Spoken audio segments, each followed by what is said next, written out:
Hello friends, माझं YouTube channel Sony ट्युटोरियलवर तुमचं मनपूर्वक स्वागत आहे. आज आपण SYBA इको 218 या बुक्समधून IMP बघणार आहोत. 2026साठी मे जून परीक्षेसाठी अभ्यासाला सुरुवात करण्याआधी तुम्ही माझ्या चॅनलवर जर नवीन असणार तर चॅनलला सबस्क्राईब करा. तुम्ही सबस्क्राईब केल्याने मला आणखी व्हिडिओ बनवण्यासाठी प्रोत्साहन मिळते. व्हिडिओला लाईक करा आणि तुमच्या फ्रेंड सर्कलमध्ये शेअर करा, जेणेकरून इतर विद्यार्थ्यांना या अभ्यासाच्या व्हिडिओचा फायदा मिळेल. तर चला आता आपण IMP बघूया. तुम्ही बघू शकता की आपल्याला अनुक्रमानिकेत 3 पुस्तक आहेत. पुस्तक पहिलं, नंतर पुस्तक दुसरं आणि पुस्तक तिसरं. तर तिघी पुस्तकांचा आपल्याला एकच बुक्समध्ये 3 पुस्तकांचे पार्ट करून आपल्याला व्यवस्थित अभ्यास करायचा आहे. तर याच्यामध्ये आता पहिल्या पुस्तकात जो पहिला लेसन आहे त्याचं नाव आहे अर्थशास्त्र, अभ्यास विषयक आणि अर्थव्यवस्था. पहिला मूलभूत आणि आर्थिक समस्या. तर हा जो पहिला लेसन आहे मूलभूत आणि आर्थिक समस्या, ते याच्यामध्ये तुम्हाला याच्यावरती 1 किंवा 2 प्रश्न येतात. ते स्टार केलेले तुम्हाला वाचायचं आहे, उद्दिष्ट वाचायचे आहे, स्टार केलेले पॉईंट्स वाचायचे आहेत. याच्यामध्ये तुम्हाला कोणताही प्रश्न येऊ शकतो. बेरोजगारीचा प्रश्न, समस्या याच्यावरती किंवा कोणताही येऊ शकतो पहिल्या लेसनमधला. तर तुम्ही व्यवस्थित याचा अभ्यास करायचा आणि याचं मनाच्या भाषेत तुम्हाला उत्तर लिहायची, कॉपी करायची नाही आहे. तुम्ही जर सारांश पण वाचून घ्यायचा, वेळ कमी असेल तर सारांश पण वाचत जायचं. नंतर आहे दुसरं लेसन आर्थिक विश्लेषणाच्या पद्धती. आर्थिक विश्लेषणाच्या पद्धतीमध्ये आर्थिक विश्लेषणाचे महत्त्व हे येऊ शकतं किंवा मग त्याच्या डायरेक्ट पद्धती विचारू शकता. याच्यात पण तुम्हाला स्टार केलेले जे घटक आहेत प्रत्येक लेसनमध्ये असतात त्याच्यावरती तुम्हाला लक्ष केंद्रित करून व्यवस्थित अभ्यास करायचा आहे. काही मागच्या वर्षाच्या प्रश्नपत्रिकेचे ॲनालिसिस करायचे, त्यातून तुम्हाला समजेल की कोणते प्रश्नांना जास्त तेच विचारले जातात. प्रतिमान ही संकल्पना म्हणजे काय हे पण विचारू शकतात. सारांश दिलेला इथं त्यांनी तो वाचायचा, व्यवस्थित अभ्यास करून जायचा. नंतर पुढचं आहे भांडवलदारी अर्थव्यवस्था आणि उत्पन्नातील विषमता. तर याच्यामध्ये तुम्हाला तिसरा लेसन म्हटल्यावरती पहिल्या दुसऱ्या लेसनमध्ये येतच, तिसऱ्यावरती कधी येत नाही किंवा मग चौथ्यातला येत नाही, पण तुम्ही करून जायचं. तरी पण एखाद्या वेळेस येऊ पण शकतं. तुम्हाला 5 ऑप्शन असतात. मनाच्या भाषेत पेपर लिहायचा, बोर्डसारखं काही तपासत नाही पेपर. मनाच्या भाषेमध्ये आपल्याला सवय पण होते. भांडवलशाही अर्थव्यवस्थेपूर्वीच्या आर्थिक विचारप्रणाली. नंतर सनातनी अर्थसंप्रदाय व भांडवलदारी अर्थरचना. सनातनी संप्रदाय म्हणजे काय हा प्रश्न येऊ शकतो. याच्यावरती हे वाचून जायचं, आला तर येऊ शकतो. नंतर आहे आता याच्यामध्ये ना हे इको जे आहे ना अर्थशास्त्र, तर याचं जर पहिल्यापासून व्यवस्थित अभ्यास केला ना तर हे पेपरच्या वेळेस आपल्याला अवघड जात नाही. पण ऐन वेळेस जर हातात पुस्तक घेतलं तर मग अवघड होतं, कारण की थोडं लक्षात येण्यासाठी वेळ लागतो. म्हणून थोडं नियमित अभ्यास केला पाहिजे, याचा अभ्यास वाचला पाहिजे, याचे लेसन वगैरे. सारांश भांडवलदारी अर्थव्यवस्थेची कार्यपद्धती. तसं तर अभ्यास सोपा आहे, पण लक्षपूर्वक जर वेळ काढून जर वेळ दिला तर लवकर तुमचा याचा अभ्यास होईल, कारण पेपर जवळ येत आहे.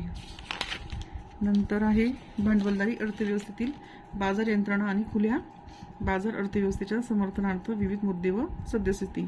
घटक क्रमांक 4. याच्यात पण तुम्ही सेम तसंच करायचं, स्टारवरचं वाचून घ्यायचं आहे. नंतर आहे अर्थव्यवस्थेत कालानुसार झालेले बदल. भांडवलदारी अर्थव्यवस्थेची वैशिष्ट्य विचारू शकता, एखाद्या वेळेस हा प्रश्न येऊ शकतो. किंवा भांडवलदारी अर्थव्यवस्थेतील पूर्ण स्पर्धा, सापेक्ष किमती पद्धती, कोणतं पण विचारू शकता. थोडं मुद्दे लक्षात ठेवायचे. सोपं आहे तसा अभ्यासक्रम, फक्त केला तर व्यवस्थित पेपर छान लिहिता येईल. कोणासाठी उत्पादन केलं होते, व्यक्तिनिरपेक्ष उत्पादन साधनाचे वाटप. याच्यात सर्व अर्थव्यवस्थेविषयीच विचारलं जातं. आपल्या आर्थिक जीवनातलेच पैलू असतात. उत्पादन, विक्रेता, बँकेचं थोडंसं लक्षपूर्वक केलं ना तर लगेच लक्षात येतं. आता याच्यात बाजार अर्थव्यवस्थेत सरकारच्या हस्तक्षेपार्थ विविध मुद्दे. तर याच्यावरती पण मग सरकारचे कार्य काय असते, खाजगी सामाजिक खर्चातील तफावत दूर करणे. लक्षात घ्यायचं वाचून व्यवस्थित, तर लक्षात ठेवून मनाच्या भाषेत लिहायचं. नंतर आहे तर हा जो लेसन आहे ना 5वा, बाजार अर्थव्यवस्थेत सरकारच्या हस्तक्षेपार्थ विविध मुद्दे, तर हा पण व्यवस्थित करून जायचा 5वा लेसन. त्याच्यावर येऊ शकता प्रश्न तुम्हाला. नंतर कोणते विचारू शकता, अंशलक्षी आर्थिक धोरणाची साधने, हा पण महत्त्वाचा आहे. याच्यावर पण प्रश्न विचारले जातात ऑप्शनमध्ये. 5 पैकी कोणता एक सांगा, मग हे पण नक्कीच करून जायचं. हे पण येऊ शकतं किंवा अंशलक्षी आर्थिक धोरणाची साधने. लेसन घटक क्रमांक 6 आहे तो, तर त्याच्यावरती पण प्रश्न येतातच. त्याच्यात कोणताही तुम्हाला विचार होतील, मग सगळंच टॉपिक वाचून लक्षात ठेवायचं. नंतर आहे तुम्हाला, आणि याच्यात जे पारिभाषिक शब्दार्थ असतात ना, हे सुद्धा तुम्ही व्यवस्थित वाचायचे आणि लक्षात ठेवायचे. अर्थ म्हणजे तुम्हाला मनाच्या भाषेत मांडणी करताना वाक्यरचनांची अर्थ लक्षात आला म्हणजे सोपं जातं, म्हणून हे लक्षात ठेवायचे याचे अर्थ. नंतर आहे समाजवादी अर्थव्यवस्था. तर समाजवादी अर्थव्यवस्था म्हणजे काय हे पण करून जायचं, आलं तर येऊ शकतं. त्याच्यातून तुम्हाला कोणतेही प्रश्न टाकतील ते त्याच्यामुळे सर्वच व्यवस्थित पुस्तकातून वाचून जायचं, सर्व टॉपिक कुठलं सुट्टा कामा नये. पेपरमध्ये सुद्धा मनाच्या भाषेत लिहायचे सर्व प्रश्न, सोडायचे नाही, म्हणजे मार्क चांगले मिळतील, त्याच्यामुळे टक्के चांगले वाढतील. नंतर आहे समाजवादी अर्थव्यवस्थेची वैशिष्ट्ये. नंतर सेम पुढचं पुस्तक आहे ना, पुस्तक दुसरं मागणी पुरवठा व बाजार, याच्यात पहिला आणि दुसऱ्या लेसनवरती येतच. आता मागणीचा नियम व मागणीतील स्थित्यांतर याच्यावर तुम्हाला प्रश्न येईलच. मागणीची लवचिकता या दुसऱ्या लेसनवरती सुद्धा तुम्हाला नक्कीच येईल. मग हे व्यवस्थित करून जायचे. पहिला आणि दुसरा लेसन मागणीचा, मागणीविषयी कोणते विचारतील ते, तिथे नियम विचारतील किंवा नियमाची कृती विचारू शकता, आलेला आहे बऱ्याच वेळेस पेपरला. नंतर दुसरं लेसन त्याच्यावरती पण विचारतात मागणीची लवचिकता वगैरे, तर हे सोपं अगदी वाचून जरी गेले 2-3 वेळेस तरी लक्षात येतं पटकन, तुम्ही मनाच्या भाषेत लिहू शकता.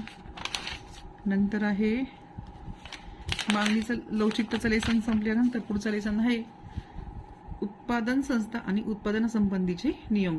तर याच्यात काय वास्तविक आहे.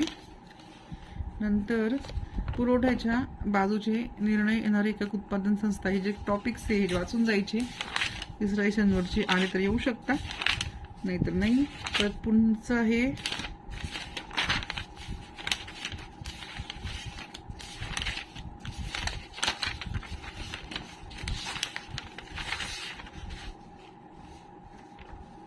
हे प्रतिफल पण वाचून जायचं.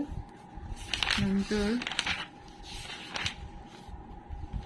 उत्पादन खर्च, उत्पादन संस्थेची प्राप्ती, घटक क्रमांक 4. वैकल्पिक खर्च आणि प्रत्यक्ष खर्च विचारू शकता. वैकल्पिक शब्दावरती काही विचारू शकता, प्रश्न करून जायचे व्यवस्थित. नंतर आहे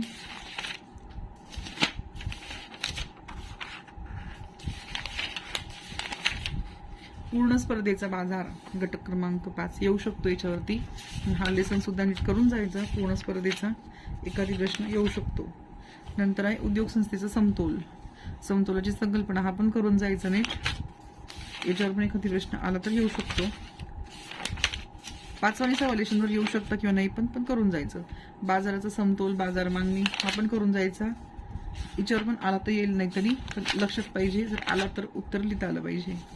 नंतर आहे पूर्ण स्पर्धेचा आर्थिक धोरणासाठी ध्वनितार्थ, त्याच्यात वस्तूची कमाल किंमत निश्चित करणे वगैरे, शेतमालाची किमान किमती, फायदा, याच्यावर पण ते हे जे शेवटचे आहेत ना 5, 6, 7, 8 याच्यावरती कोणत्यातरी लेसनमध्ये तुम्हाला प्रश्न 1-2 येतील, नाहीतर नाही येणार. मग नंतर पुस्तक तिसऱ्यामध्ये पहिलं आणि दुसरा जो आहे याच्यामध्ये मक्तेदारीची संकल्पना, मक्तेदारी किंमत ठरण्याची प्रक्रिया, याच्यात तुम्हाला नक्कीच येतील. तर म्हणून हे या लेसनमधले तुम्ही नीट करायचे. परत शेवटच्या पुस्तकातले मग त्याच्यात मक्तेदारीची संकल्पना कोणती विचारतील, मक्तेदारी म्हणजे काय, मग त्याची अजून व्याख्या स्पष्ट करा पुढे, असं विचारतील ते. मक्तेदारी कशी निर्माण होते, मग तुम्ही हे सगळं मक्तेदारीचं वाचून जायचं व्यवस्थित. नंतर पूर्ण लेसनवरचे टॉपिक लक्षात ठेवायचे. नंतर परत दुसरा पण तोच आहे, मक्तेदारी किंमत ठरण्याची प्रक्रिया. मक्तेदारीवरती प्रश्न येईलच कोणता तरी एक चांगला. नंतर पुढचं आहे मक्तेदारीचं रज आहे, मक्तेदारी सत्तेचे स्वरूप व्याप्ती. म्हणून मक्तेदारी ह्या शब्दाला खूप महत्त्व, याच्यावरती भरपूर टॉपिक्स दिलेले त्यांनी. मक्तेदारीचं हे सत्तेवरील मर्यादा किंवा सर्व काही नियंत्रण, तर सर्व वाचूनच जायचं, कोणता पण प्रश्न येऊ शकतो. नंतर आहे स्पर्धा व मक्तेदारी, घटक क्रमांक 4. तर याच्यामध्ये येऊ शकतो आला तर प्रश्न, नाहीतर नाही, वाचून जायचं सर्व. उत्पादन घटकाची मागणी व पुरवठा, लेसन क्रमांक 5. व्यवस्थित करून जायचा, कारण इथं मक्तेदारीनंतर थोडा शब्द बदलत आहे, थोडा लेसन बदलत आहे, त्याच्यामुळे उत्पादनाविषयी विचारता येतं, येऊ पण शकतो, म्हणून नीट करून जायचं त्याच्यावरती. आणि शेवटचं आहे शेवटचं नाही, 6वा लेसन आहे सीमांत उत्पादकता सिद्धांत. तर याच्यावरती येतोच प्रश्न, सीमांत उत्पादकता सिद्धांताची गृहीते स्पष्ट करा. मोस्ट IMP लक्षात ठेवायचं. तर हा जो लेसन आहे हा महत्त्वाचा आहे 6वा, तर हा नक्की व्यवस्थित करून जायचा, याच्यावर प्रश्न येईलच. नंतर जो पुढचा आहे ना 7वा, उत्पादन घटकाची किंमत निश्चिती, तर हा पण महत्त्वाचा आहे, हा पण करून जायचा. त्याच्यावर नाही आलं, त्याच्यावर दोघी सारखेच टॉपिकमध्ये येतात ते, तर याच्यावर पण येईल तुम्हाला, म्हणून दोघी लेसन शेवटची चांगली व्यवस्थित करून जायचे. अभ्यास व्यवस्थित त्याचा कोणतेही त्याच्यावरती विचारू शकता. अशा पद्धतीने आपली IMP संपत आहे. सर्व लेसन महत्त्वाचे आहे, सर्वीकडे नजर फिरून सर्व व्यवस्थित वाचन करायचं, त्यांचे अर्थ लक्षात ठेवायचे, कशावरती कोणता सिद्धांत आहे, कोणते गृहीत आहे, काय आहे ते सर्व लक्षात ठेवायचं आणि त्यानुसार मनाच्या भाषेत व्यवस्थित पेपर लिहायचा. सर्वांना माझ्याकडून बेस्ट ऑफ लक. सर्वांनी व्हिडिओमधून किंवा काही पुस्तकामधून जसं वेळ मिळेल तसं व्यवस्थित अभ्यास करा आणि पेपर पूर्ण छान लिहा. तर पुन्हा भेटू पुढच्या व्हिडिओमध्ये एका नवीन विषयासोबत. तोपर्यंत तुम्ही चॅनलला फॉलो करीत राहा. तुम्ही माझ्या चॅनलला जर फॉलो केलं तर मला आणखी स्फूर्ती मिळते नवीन व्हिडिओ बनवण्यासाठी. तर चला पुन्हा भेटू पुढच्या व्हिडिओमध्ये. Thanks for watching.